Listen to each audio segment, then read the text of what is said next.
Ici, la guerre de l'eau était déclarée. Il y a des milliers de militants écologistes qui manifestent aujourd'hui dans ce champ des Deux-Sèvres contre la construction de ce qu'ils appellent une méga-bassine. Le vrai nom est retenue de substitution. Ce sont d'immenses réservoirs qui sont destinés à irriguer les exploitations agricoles. La retenue ici à Sainte-Soline fera une superficie d'environ 15 terrains de football et elle pourra bénéficier à une vingtaine d'agriculteurs. Des projets de ce type, il y en a des dizaines en France. Les agriculteurs qui soutiennent le projet avancent un principe assez simple. Il suffit de puiser l'eau dans la nappe phréatique l'hiver au moment où elle serait plus abondante pour l'utiliser durant la période estivale face aux sécheresses. Ça fait 1 an et demi qu'il n'a pas plu.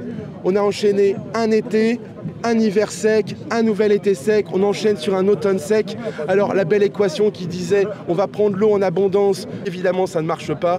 Selon les opposants au projet, cette eau servira à une minorité d'agriculteurs et surtout à un système agricole qu'ils disent productiviste, sans compter les inquiétudes pour le milieu naturel, parce qu'ici on est à l'entrée du marais Poitevin. Il faut respecter la ressource en eau, parce que de l'eau il en manque.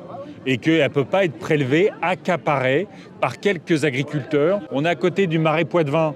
Il faut de l'eau pour le marais Poitevin ou pour le maïs irrigué? Mais puiser de l'eau l'hiver quand il y en a un peu plus, ça ne vous paraît pas un concept intéressant?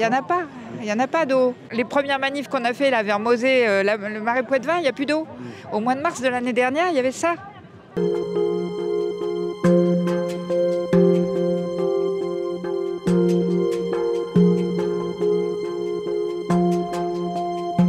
Les solutions pour stocker l'eau, c'est dans le sol, c'est dans les zones humides. Les solutions pour adapter l'agriculture au changement climatique, c'est de faire des choix de semences et de cultiver avec des semences adaptées et à des périodes adaptées, et basta. Vous êtes agriculteur, vous n'irriguez pas, vous?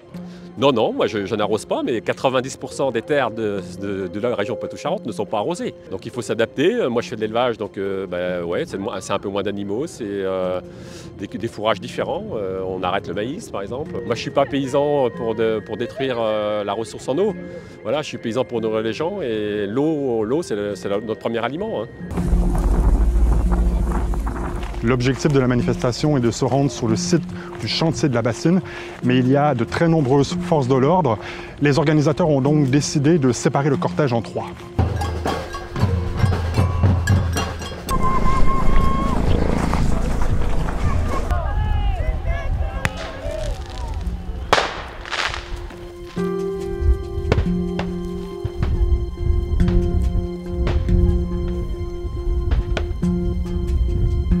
Les affrontements sont très violents. Les forces de l'ordre ont fait usage de très nombreuses grenades de désencerclement ou lacrymogènes.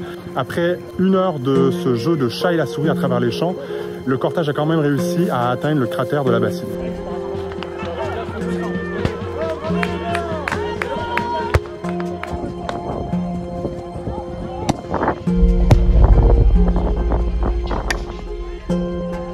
C'est une répression massive. Je trouve que tout cet argent public dépensé pour ça, pour des manifestants pacifiques qui sont là pour lutter contre le changement climatique et contre tout ce qui est aberrant dans notre monde, c'est de l'argent public dépensé de manière totalement stupide. Pour les agriculteurs favorables au projet, ces immenses réservoirs d'eau sont une question de survie. C'est le cas de Ludovic Vassot. Il élève des vaches maraîchines et cultive des céréales bio ici à Épanne, près de Niort. Il attend impatiemment la construction d'une de ces retenues d'eau pour faire face aux sécheresses. Et il connaît très bien cette guerre de l'eau puisque son système d'irrigation a été vandalisé lors d'une manifestation d'opposants en mars dernier. Vous voyez, les boulons sont neufs là, parce qu'en fait, ils avaient tout coupé à la meuleuse. Donc pour un mouvement pacifiste, venir avec des meuleuses portables, c'est un peu limite. Du bon travail comme je dis, de terroristes en fait, parce que leur truc, c'est d'essayer de faire passer leurs idées en nous faisant peur. Plutôt que d'accaparement, je penserais plutôt à un partage. Aujourd'hui, il faut qu'on partage l'eau. L'eau, on en a besoin pour la nature, on en a besoin pour la consommation humaine et on en a besoin aussi pour nos cultures. Nous, on a fait des petits pots de conserve. Là, cette année, on va faire de la févrole, on fait du maïs, on fait du tournesol, on fait du soja, on fait du blé, on fait du triticale, on fait de l'orge, on fait des lentilles. La moitié des cultures que je viens de citer ont besoin d'eau, en fait.